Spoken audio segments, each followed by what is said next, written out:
Zishmani 215 ndo yangu patani wanimeni haribadadani demu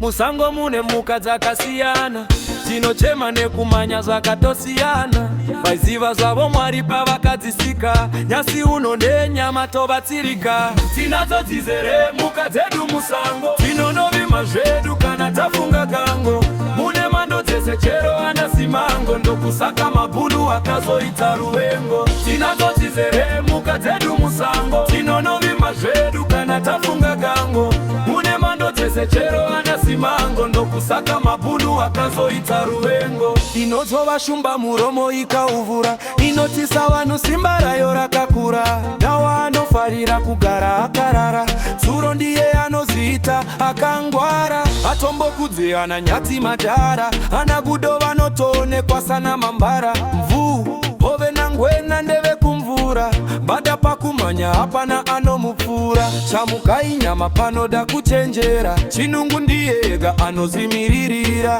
anobuda minzwa anozvidzivirira uye rimwe zita vanomutingara bere ndiro rinoita zvekuvandira zveita tsoko mumuti yakotambira nzosamanyanga hapana anovamanyira neshiri dzemudenga dzinotopembera chero nyoka ikakuona inokusvipira jirafu mudenga ndimo manofurira tinadzo dzizere muka dzedu musango tinonovima zvedu kana tafunga gango mune mando dzese chero ana simango ndokusaka mabhunu akazoita ruvengo tinadzo dzizere muka dzedu musango tinonovima zvedu kana tafunga gango mune mando dzese chero ana simango ndokusaka mabhunu akazoita ruvengo muka dzacho musango dzakazara tinodya nenyama timbofende nzara Springbok ndo yatinoti mara inosvetuka inogara ichingofara chidembere yachife chatembera kama anofamba akazvivarira